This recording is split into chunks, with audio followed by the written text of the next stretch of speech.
We now reconvene the meeting. Thank you so much for our public and for everybody that's in the audience for waiting. It allowed the chair to have the last of her pizza without being seen by the general public. And it allowed the council to just gear up for the next subject, which is going to be a subject of much discussion.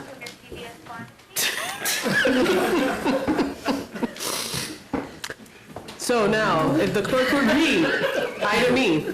B is discussion concerning term limits of the mayor and council members. All right, Chair Cohen. Thank you, Mayor. The last time term limits were considered by the governing body was almost a decade ago. Therefore, the Policy and Finance Committee initiated a review of this issue. The committee first met to discuss the topic 6 months ago on April 1st. In order to have a document to use as a starting point, the committee asked staff to conduct research and prepare provised revisions to Charter Section A2-22. The proposed charter ordinance adds a new subsection C, which would impose term limits. The primary elements including the following: an individual may not be elected to office for more than 2 consecutive 4-year terms in that office, or 8 consecutive years total. Partial terms would not be counted.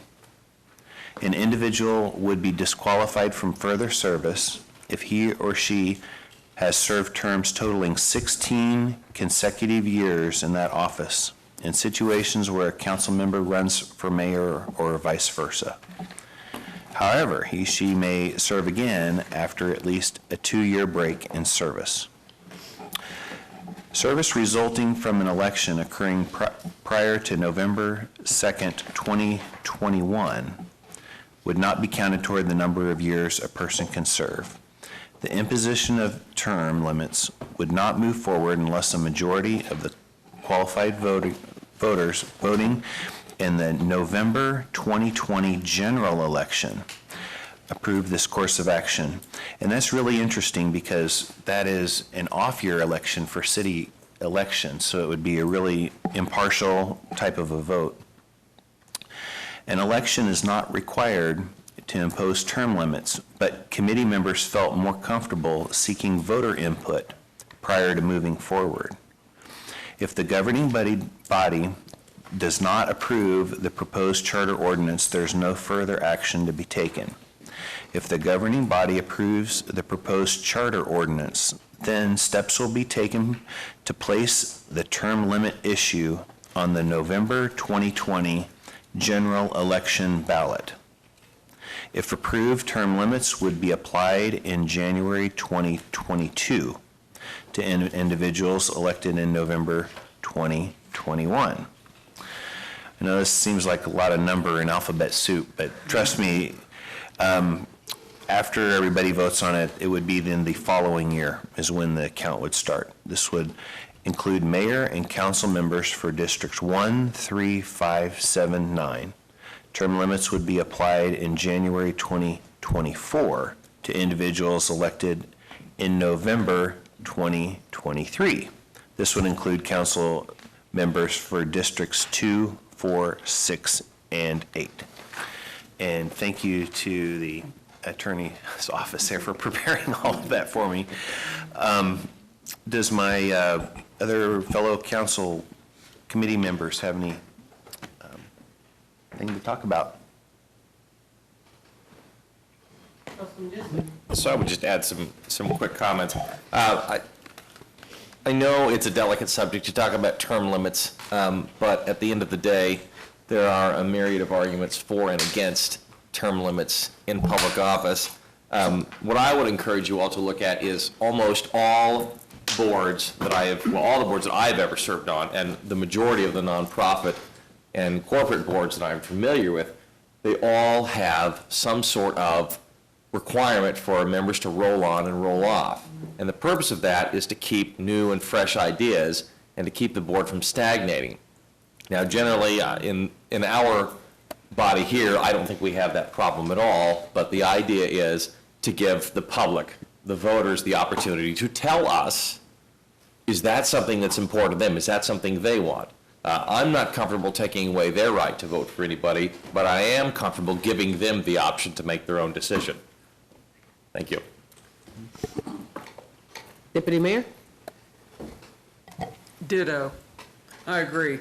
Because it is so hard to decide this way or that, because everything you think of that's a pro is, there's also a con. But it's very important to the pro people and it's very important to the con people. So I think the vote is the best way to go. Councilwoman Ortiz? I too would agree with the vote, to let the people vote. And, you know, I know you said, you know, people that get on boards have term limits, but they're not voted by the people. And our position is voted by the people. As an example for me, if my constituents didn't want me here, they wouldn't vote for me to be here. And trust and believe, if they didn't want me here, I would not be here. And so we're taking away their right to vote or to vote who they want to represent them. And I feel very strongly with that, whether it's a mayor in there for 15 years, 10 years, or a council member, however many years, if the people don't want that person in there, they're not going to be in there. If that person messes up and they don't, and the public sees that, they're not going to do that. So I think when you start taking away what the people want, I don't like that. I really don't like that. Because I believe, you know, I believe in fresh ideals, but I also believe it's good to have somebody in there that we've been around this block before. We've done this. And again, I will close by saying the people will elect who they want to be in there. And I think when we start setting term limits that they don't want, I just don't like that. Thank you. Councilman Jensen? So I agree with you, absolutely, which is why all we're proposing is that the public be given the option to do that. I would encourage you to go back and review the power of the incumbency, because that absolutely disproportionately affects people's ability to vote somebody new in, whether they're happy or not. That is an actual thing. There's a lot of settled science behind it for or against. Now, and again, I'm speaking for the chair, but this is not aimed at anyone sitting on this council. We have a wonderfully functioning council. You all are hugely valued members, but this is something that when you have a high functioning council and an excellent group, you need to make tough decisions for the future, because we may not always have the incredible team sitting up here that we do now. And so what we're trying to do is give the people in Topeka the opportunity to decide whether or not they want to put that safeguard in place in case there's an issue in the future. None of us on the committee are advocating for this body to make a decision on the behalf of the voters. That would be inappropriate in my opinion. Again, I'm speaking for the group, but all we're asking is to give the voters the opportunity to tell us at this point whether they want term limits on the council. In 10 years, it could be reviewed and that option could be removed. You know, I think it's excellent that it was reviewed 10 years ago when the decision was made then. I think it's time to review that, absolutely. Yes, Councilwoman Ortiz. I'm not taking it personally. I'm just stating how I feel.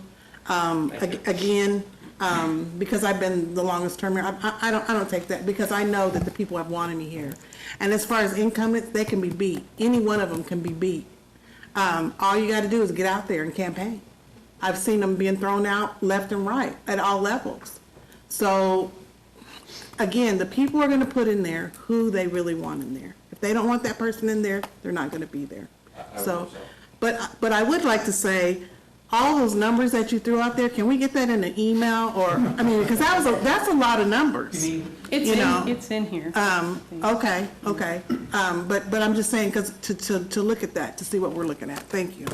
So I will say that when I saw this, the city of Topeka doesn't suffer from the issue that we see at other levels of government. Right. But at the same time, there's an aspect that we didn't touch upon, which is when we do have term limits, it not only opens up for the public to see themselves also as being able to run for those positions. Because I think that what we have not considered is also the other side of the equation of individuals that may have been waiting in turn, that have been wanting to run for the seat, and people say, oh, I'm not going to run because I'm not going to run against the incumbent. And it was kind of funny because somebody said to me in the conversation, oh my God, so how are you going to vote on this one? Because I know that you have a great relationship with Councilwoman Ortiz. And I said, yeah, but what if it wasn't her? What if it wasn't her? And that's the challenge. And I think that having the term limits would allow for our constituency to see other people, to rise up to leadership. Because, I mean, for none of us, this is our career. You have a job, I have a job, but make no mistake, there's individuals that this is the only thing that they want to do for the rest of their life, whether it's this one or whether it's state or whether it's federal. This is all they do. This is all they have, and this is the only way that they find meaning.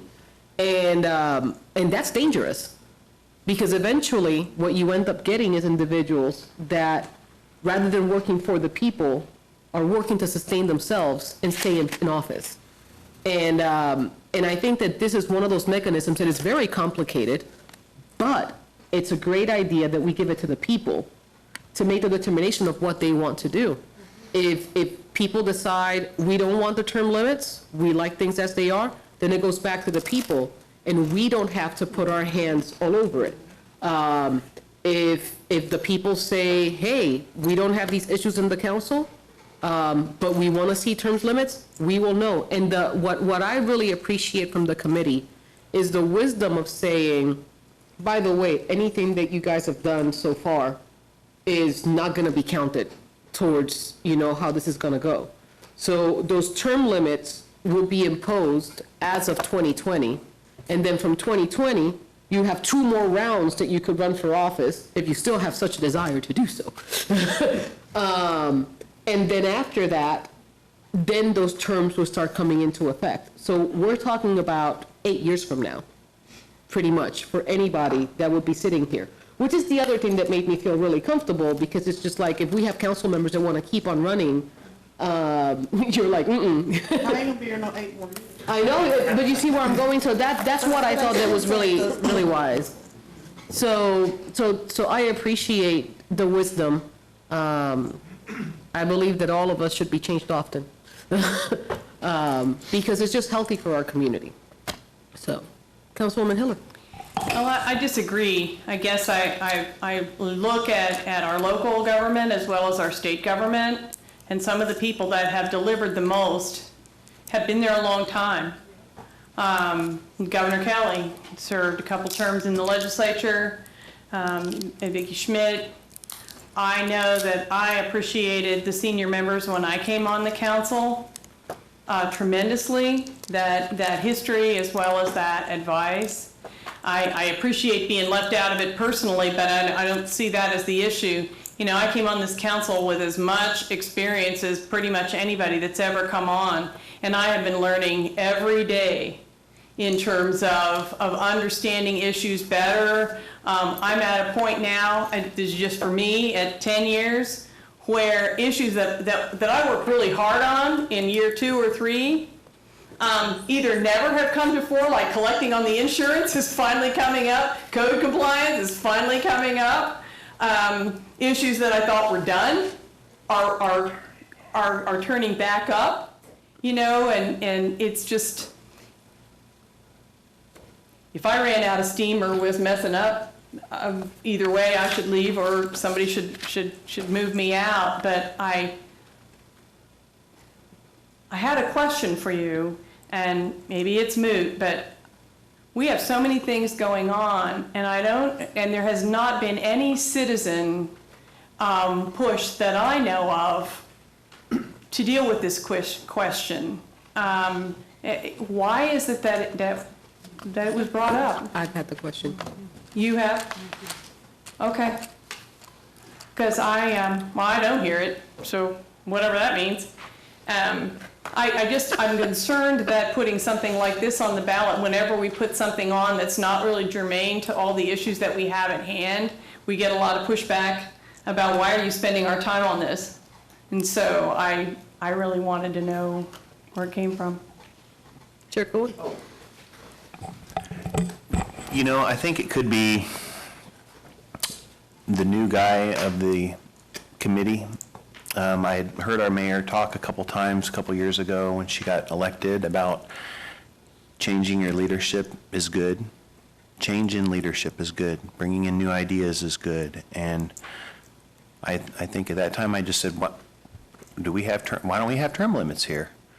And they said, well, that's something for your committee to decide. And so I said, okay, well, let's just go talk about it at the committee. And that's just kind of how it started. There's nothing towards any of the senior members of the council at all. None of that was discussed. It was just strictly based on change in ideas is good for our community.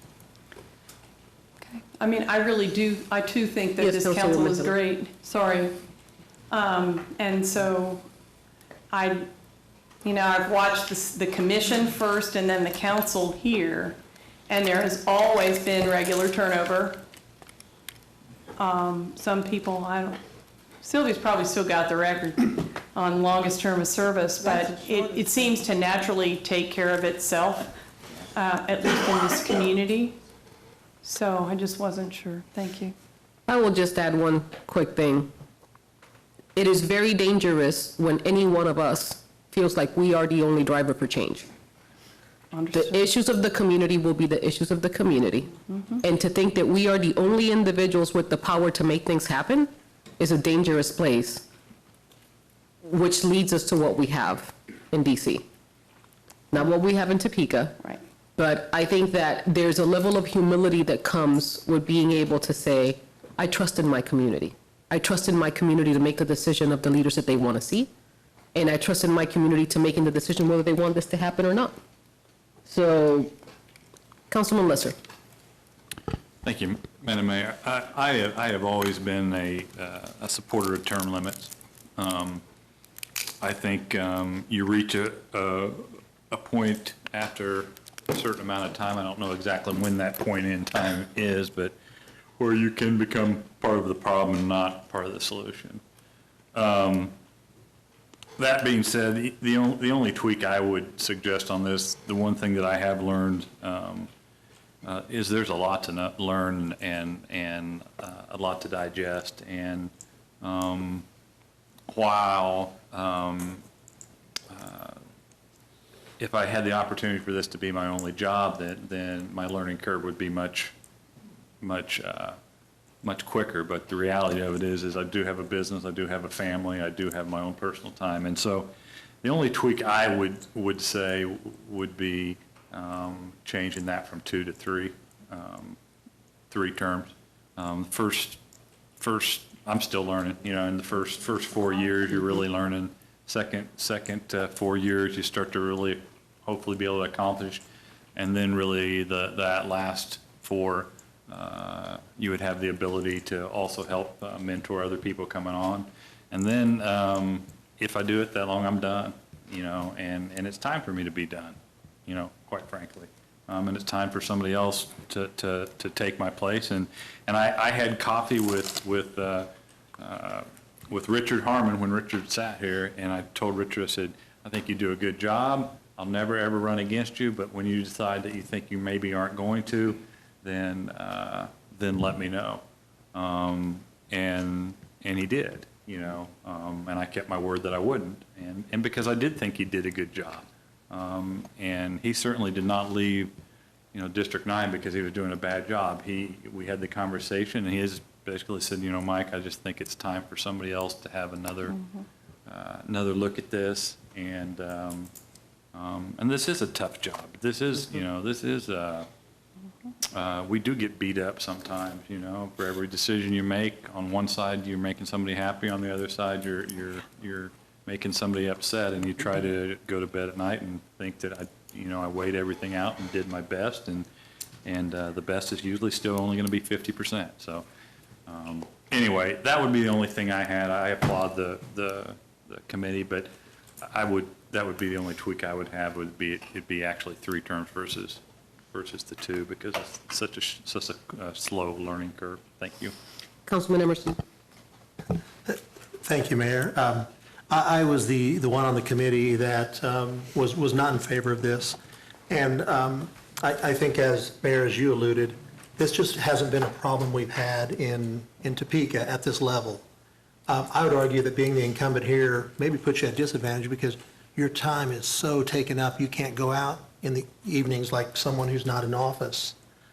So I think it's just maybe a solution in search of a problem.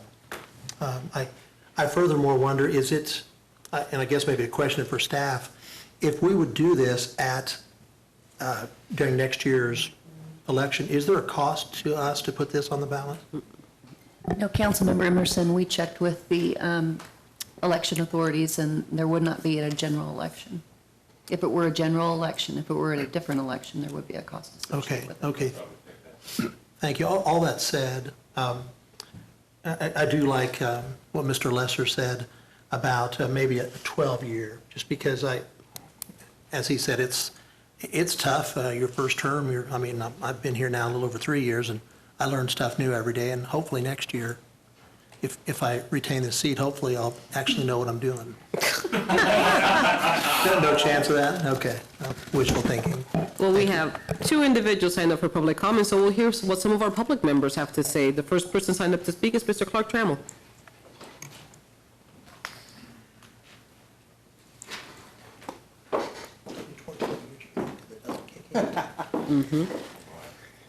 Well, what I had planned to say, I don't need to because you all covered it very nicely. So I will tell you that's an excellent conversation. I think all the points have been made. The only thing I would add to this is remember that you all also sit on an organization called the Joint Economic Development Organization. So whatever you couch, if you put this on the ballot, you want to make sure you encompass the relationships so they all relate to the same thing, because I don't know how, I'm watching you shake your head, I don't know how you could sit on JADO and not be on this seat, but it wouldn't help to have it clarified to make sure the community understands, because you wear 2 hats, right? Absolutely, Mr. Trammell. However, you are only part of JADO because you're a part of the governing body. But you wear 2 hats. Okay, thank you. Mr. Trey McPherson.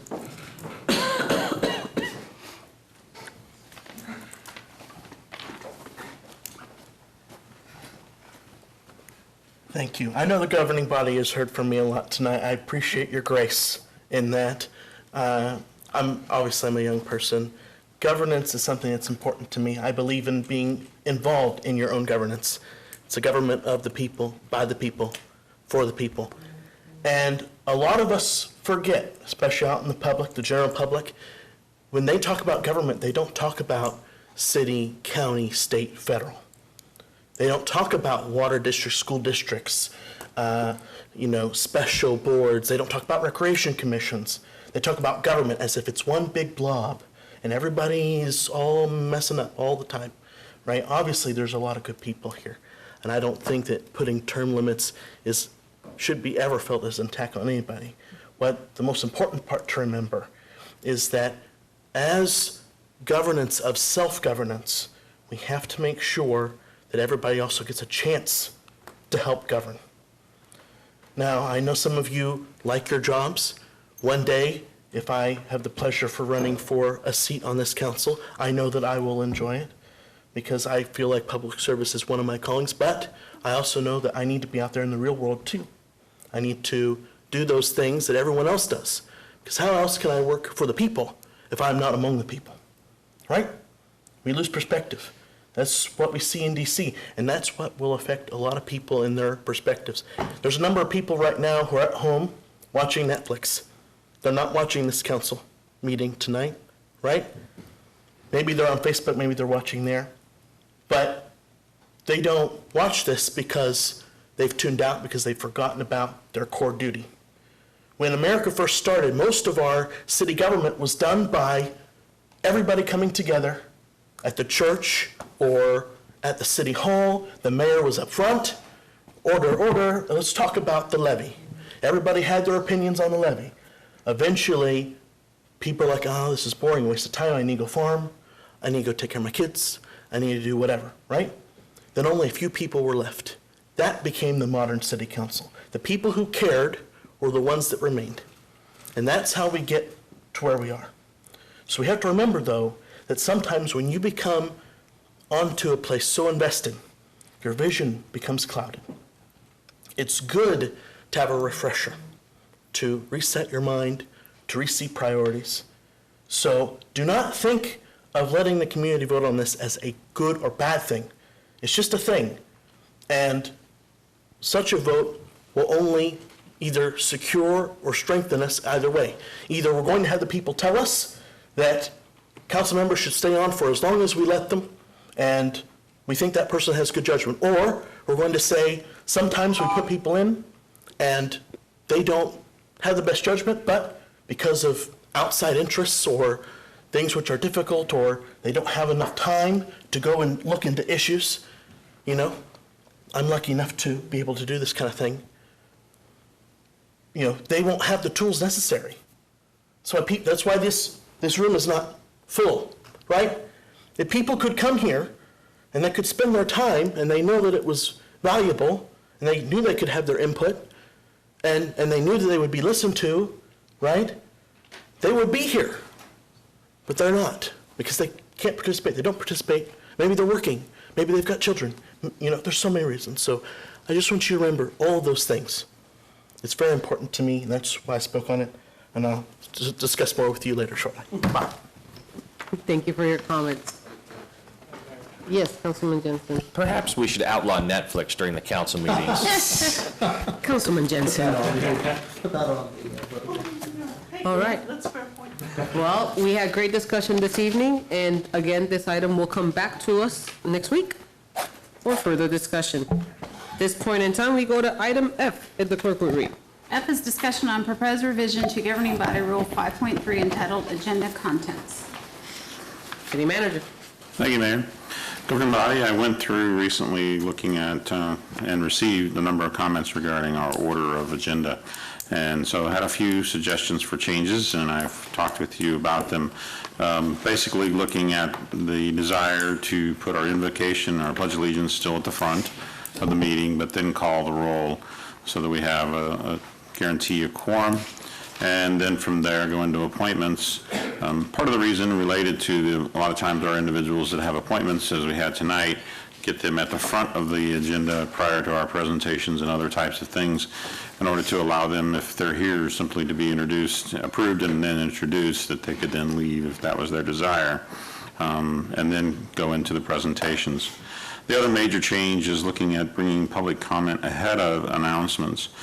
Purpose first, citizens may be waiting through the other agenda items and business that we have, and then our announcements sometimes can go another 20 to 30 minutes, so there'd be opportunity for them, if they simply needed to make some type of public comment, that they'd be able to do so and then leave. And additionally, if there was something that needed to be clarified from a comment that was made, it would give us the opportunity to be able to clear up something before the end of our meeting rather than having to do a follow-up the next day if the answer was known. And so I think that's critical to be able to help. We don't necessarily want a dialogue during the public comment, but if there was something easily corrected or made known, that's a good time for us to be able to do so. And also, as we went through this, legal also found that actually executive sessions were not listed in the agenda order, and so we've plugged them in. Mm-hmm. So, We have two individuals. yeah, we really want those. Yeah, we do, we really do. We have two individuals signed up for public comment. Mr. Trammell? I respect you. Mr. McPherson?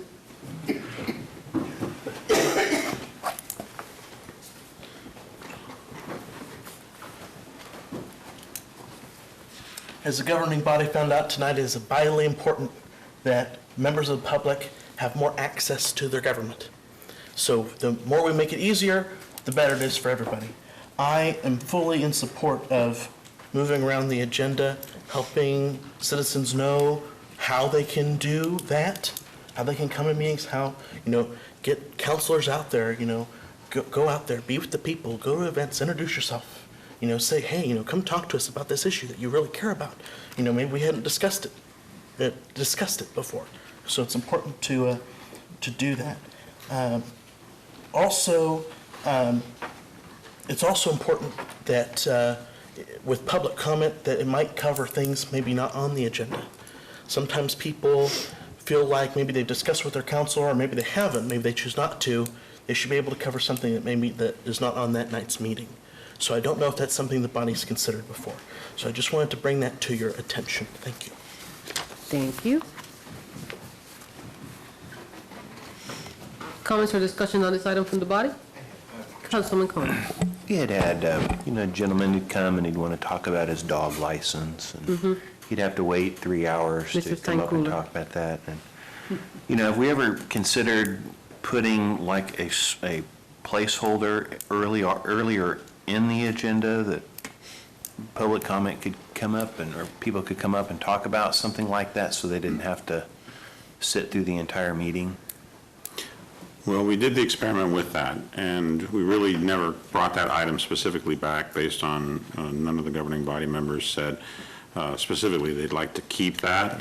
So it kind of just came and went and wasn't brought back. So at this point, if there is a desire to reserve some time at the beginning of the meeting to allow a person or two to have that had a specific comment they needed to make just as a public comment and then leave, we could sure consider that. And I would, these are your rules, and so I'm simply trying to make suggestions as to regards how I think it would be better, and so would seek your discussion on whether or not that's more desirable. Councilwoman Ortiz.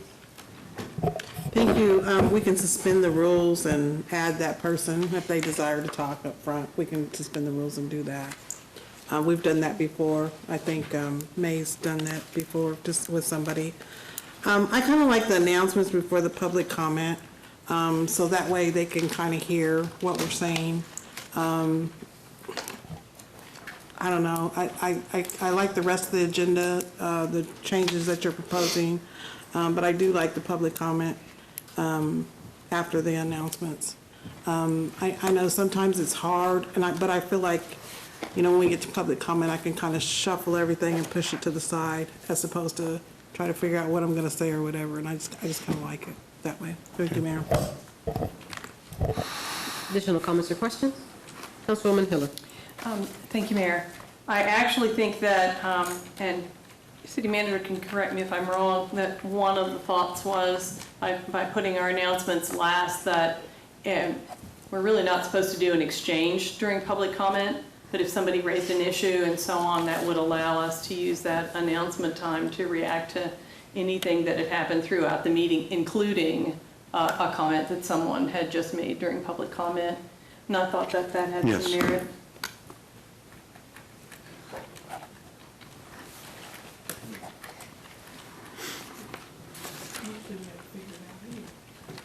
Well, if I may, sometimes ma'am. we have had a really long meeting and people have sat through so much, and then we may have some extensive comments, and I felt a little guilty about that sometimes, or we've even taken a break and come back.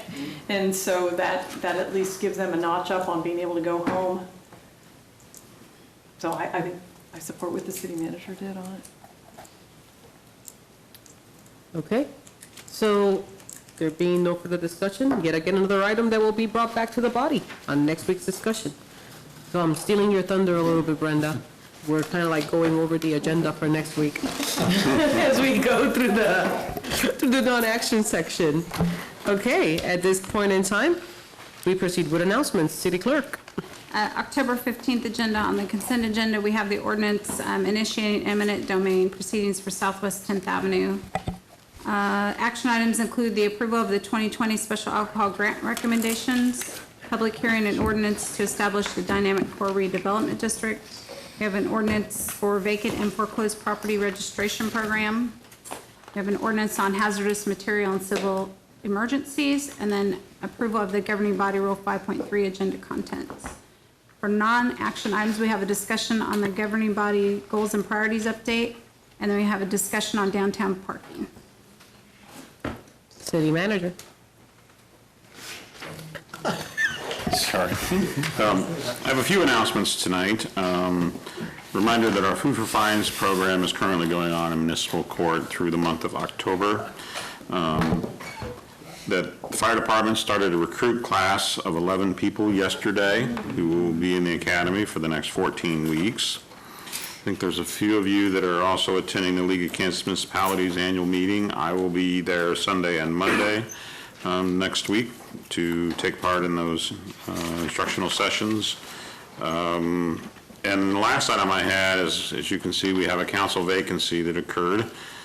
Councilman Mays is now becoming Commissioner Mays. And so what I thought I'd do is, I think it's been submitted to all of you regarding the information, but I thought real quick I would read it for the general public so that if they had an interest in applying, the information is on our website, topeka.org. The resignation has been received, and notice will be published, and is also available on the website. The vacancy will be published in the Topeka Metro News, and we will begin accepting applications for 2 consecutive weeks until October 28th at 5 p.m. That's the deadline. On Wednesday, October 30th, before 5 p.m., the governing members submit their questions. Governing body members submit their questions to the city clerk, and she will then compile those. On Monday, November 4th, the city clerk forwards 9 questions submitted by governing body to each applicant. And then on Tuesday, November 12th, is the big day where we conduct applicant interviews at the council meeting. Governing body will vote and select the next District 7 council member. Then we'll have then 2 options depending on how the council wants to do it. We can either swear them in that night, or we can have a postponement of a week, and then prior to the beginning of the meeting on the 19th, we can swear them in, depending on what we want to do. I mean, my thought was that we would look at the 19th, that way individuals had family that they wanted to have attend, et cetera. That might be better to do that right before the beginning of the meeting, but that is up to you all. So just make that available. The key is, if you need the application to go to the website, and all the information is there for individuals to be able to do. It is either a $50 fee or 50 signatures in order to be able to apply. Thank you. Yes, Councilman Jensen. And if you guys could clarify when that person would then have to run for election? Sure. For the public, that's important for people Right. who are applying. That individual would not need to run again until the next term for that particular office, which would be 2021. Yes, Councilwoman Heller. Thank you. Another clarification, if I read the stuff that was sent out prior by legal, if for some reason the council feels not ready to vote on the 12th, the council would have the right to say that they want to take more time. So that would punch the rest of this down, correct? That is accurate. Okay, so that's fair for everybody to know if we're not ready. It's a You bit of don't an have to assumption that through the interview process, you would feel comfortable with making a selection. So it would be up to the body as to whether they felt they had all the information they needed and were able to make a decision that night. Okay. A few things. It's been a few weeks because we had a break in between. So I'll start by saying I have been able to participate with the Accelerator for America. It is a group of mayors from across the nation and other partners. And the focus of this group is to look at opportunity zones. And one of the beautiful things of the Accelerator for America is that they not only look at opportunity zones from the perspective of developers, but we look at opportunity zones from the perspective on how they could be a catalyst for the neighborhood and the people that live in those neighborhoods, so that they're not just used for the tax benefit, but are also spurring things for those neighborhoods. I'm excited to say that I have approached the Accelerator about coming to Topeka, and there's not confirming or denying that there may be some information that we may be able to work with the Accelerator and get a prospectus worked on for the city of Topeka, so that we could then present that to developers and to community partners to see where we can all come together.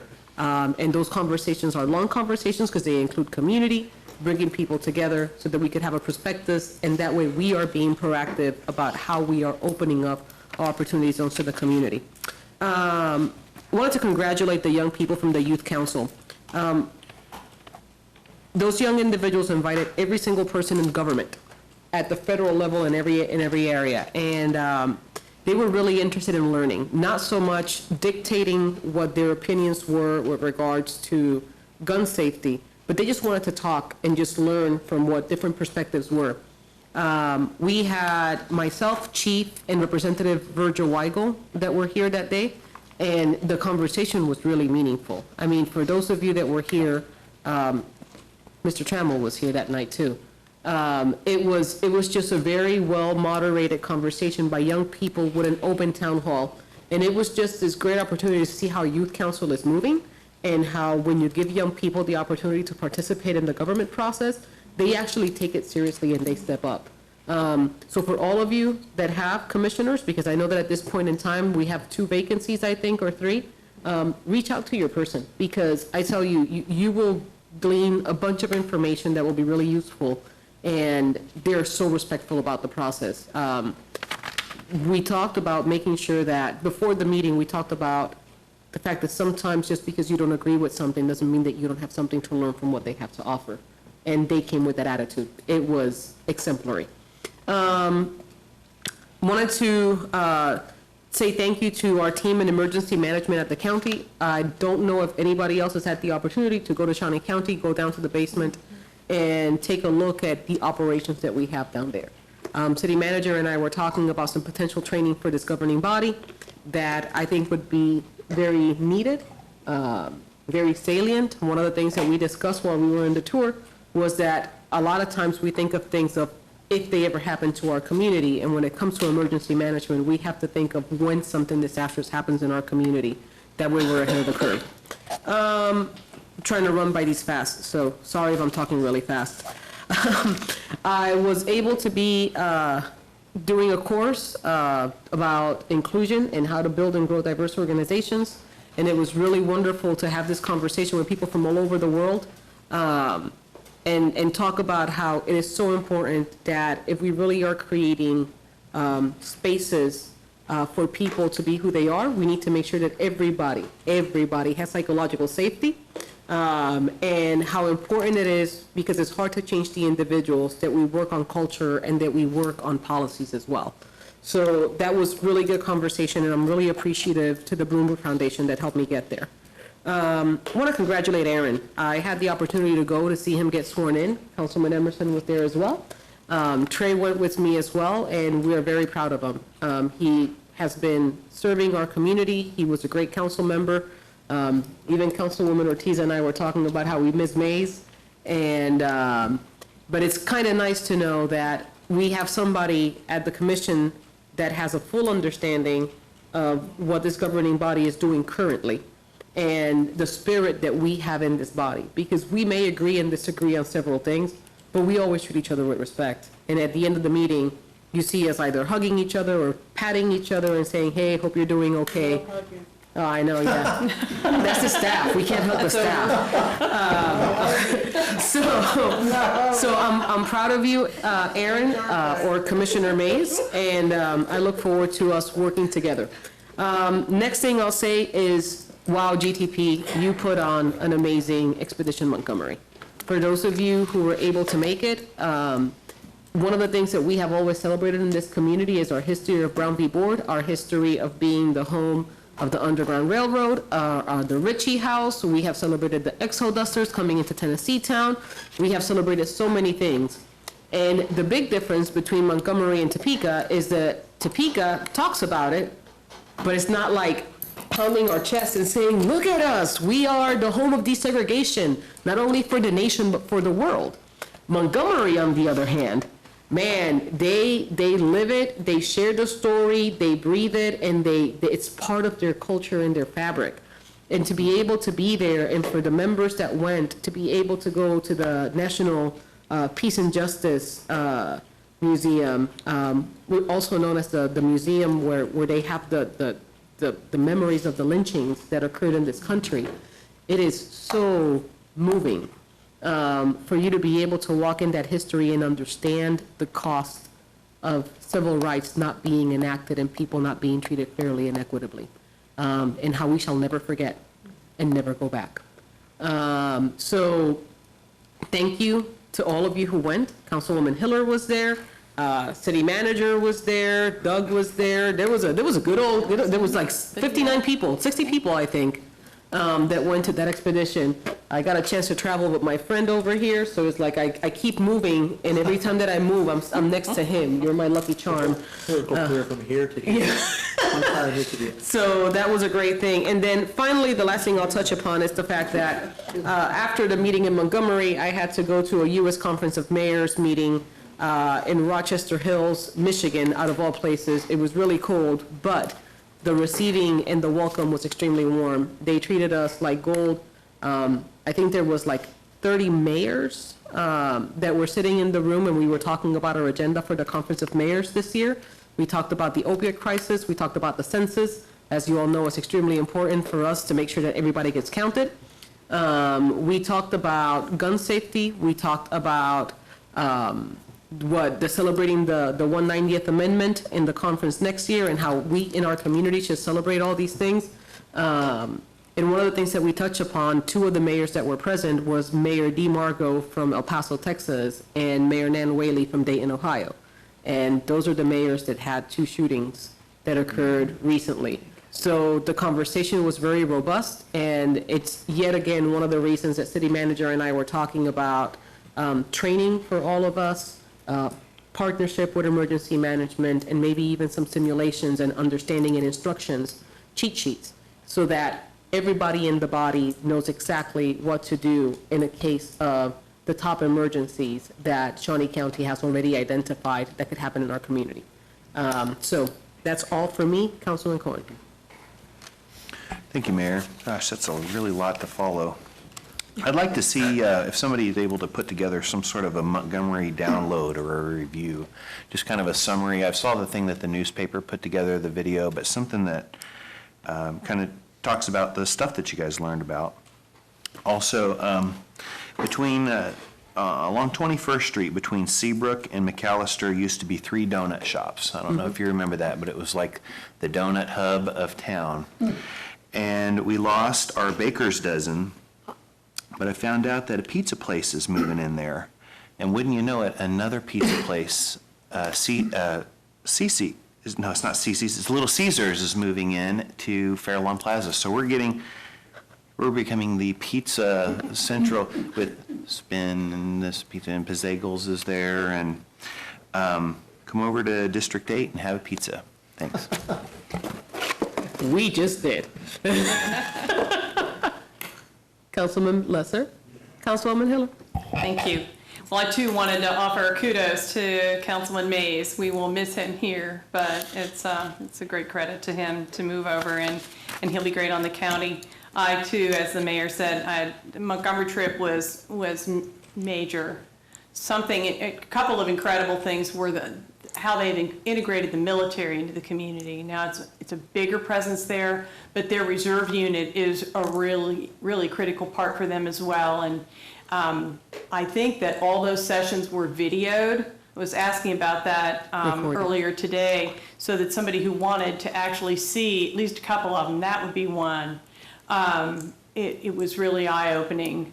Certainly their economic development and their downtown development were great, and as the mayor said, the way they've addressed, not only in the presentation of their civil rights sites, but that comes hand in hand with addressing the past and moving toward the present, and you could feel that as well throughout that community.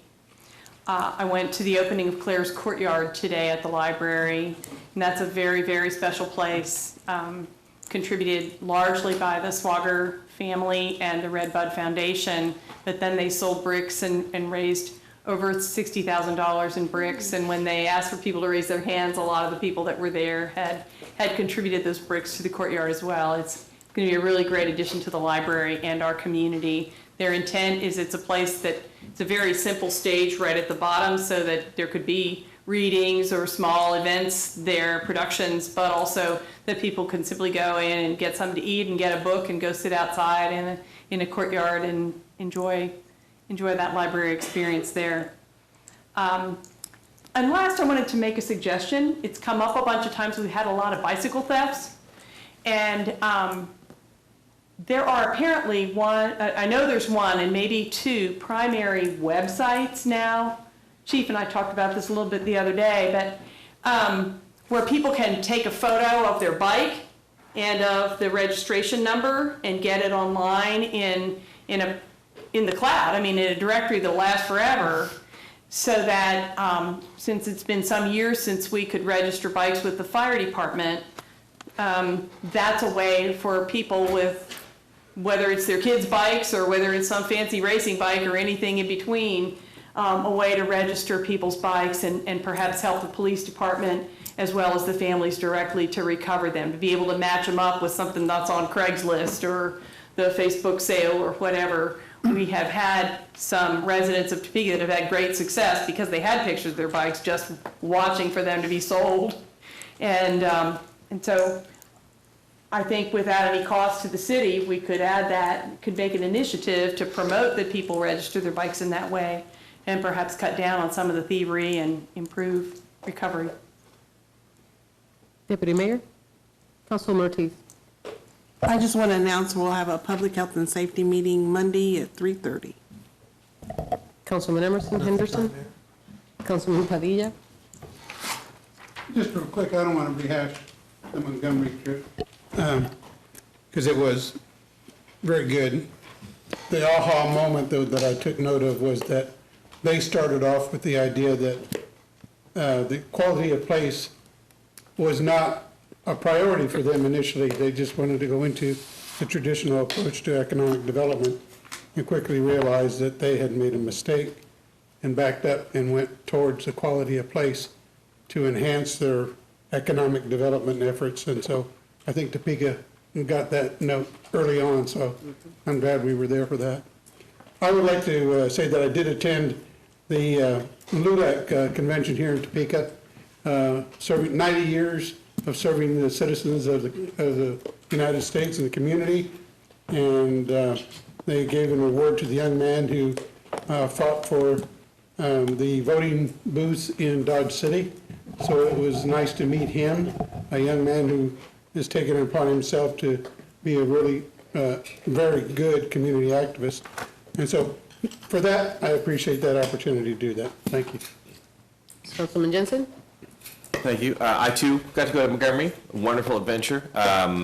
Congratulations to the GTP for putting on a fantastic visit. One of the things I took away that was particularly of interest to me was they too suffered from a bit of an identity crisis for quite some time.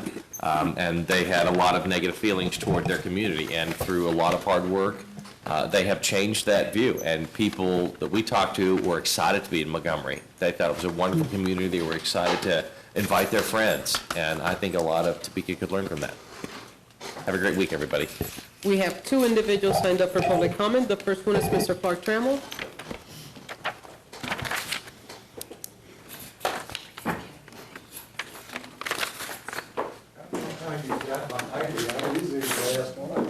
It's because I spoke last. That's how that works. I know it's late, but there's a couple of things I'd like to tie up through the conversation you all just had.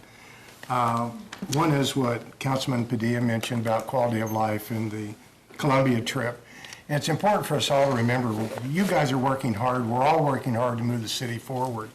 But quality of life and quality of place mean different things to different age groups. And it's important that we understand that flavor as we talk about quality of life and quality of place. The Columbia trip, from what I understand, was excellent. There was an article in the paper that I want to bring forward that was about public-private partnerships.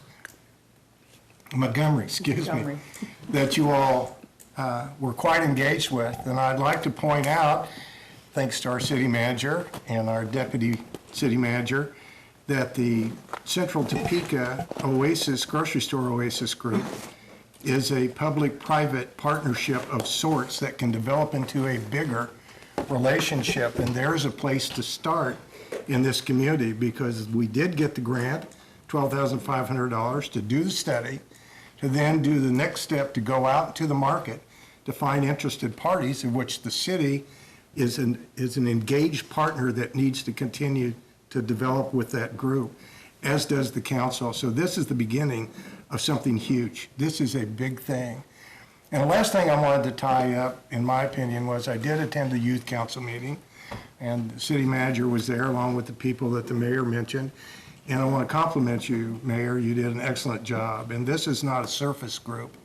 And I want the public to understand that. This is a very deep-rooted, important group to this community of those of us who have gone there where they're going, to bridge them forward and into the community through politics, through the discussion that happens, et cetera.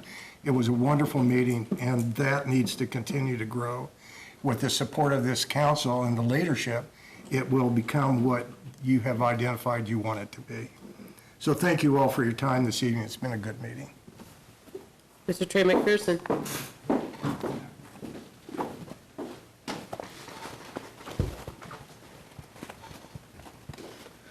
You guys just had the luck of the draw this evening that there was a lot of things that were specifically interesting to me. And so I apologize. I hope I haven't worn you down. But something that I did want to talk about that was on the consent agenda that kind of went past there was the city joining on to the opioid epidemic case that's been, gone on in the news. I think that's great. I'm glad that Topeka is going on to that. If/when we receive that judgment, I really hope that that money goes towards a comprehensive tool to help deal with that opioid crisis and the relating subjects, right? Those issues in our community aren't all just one size fits all. You don't throw somebody in a drug program and say, oh, it's good. That's like telling somebody with OCD, focus, and all of a sudden their life is solved. That's not how that works. So I really hope that when we get that money back, that we really focus on making sure that whatever program that we look at, we're incorporating every facet of what's affected their lives to help make sure that we're actually helping them, not just putting a Band-Aid over it using that money. Because that's really the worst outcome, right? Where we're all trying to help these people. Let's actually make sure that we use this money, help them in a real way, a lasting way that keeps everyone from having to go back to this again. There were two other things that I wanted to talk about, but they weren't on the agenda. I realize I'm not allowed to talk about those things, so I won't bring them up, unless you want to. Yes, you can. Public comment, you I can, okay. Yeah. So one of the things is it was related to the fire, the presentation that came up, but it was separate, is I don't know if Topeka has a public text message service system where citizens can sign up for an alert on their phones to alert them of citywide issues or important notes. So for instance, when I lived in South Central Kansas, the city of Andover had a public text message system. And so if there was like a tornado warning or something like that, maybe you weren't, maybe you're hearing impaired or other issue, right? You would get an alert on your phone. Maybe you have family, maybe lives out of town. They could sign up for the alert and they could know when there's something going on.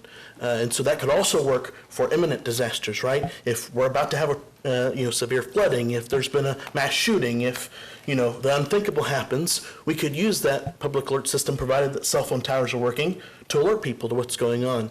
I live not too far from that student who was shot nearby Washburn. I don't live, it's like 1 to 2 blocks away. Very scary. Sometimes when those things happen, it would be nice to know, maybe somebody's been identified, caught, whatever. The other thing is, we talked a little bit about disability issues tonight. At Washburn, I worked on ADA stuff through Student Senate, and we were presented a list and things that the university was going to go through, and then we're presented with this humongous $100 million project for an indoor sports complex. And for those of us that worked, me specifically, I was Speaker Pro Tem of the Senate. I helped lead a community group to put that together, students, faculty, staff, community members. People had aha moments about, I can't believe that that's something that somebody would have trouble with. And then all of a sudden, as many times as we brought it up, that instead of just fixing those issues first and then going to the $1 million project, the 100 million, how much money that is. So I know you sit on that board. It's something I just wanted to be able to bring your attention. You're a busy person, so thank you. And thank you, council, for your grace, and I appreciate you being here. Thank you. We have no executive sessions this evening. See, I've learned, I'm asking you now. That being said, this meeting is adjourned. We got out here earlier than I thought.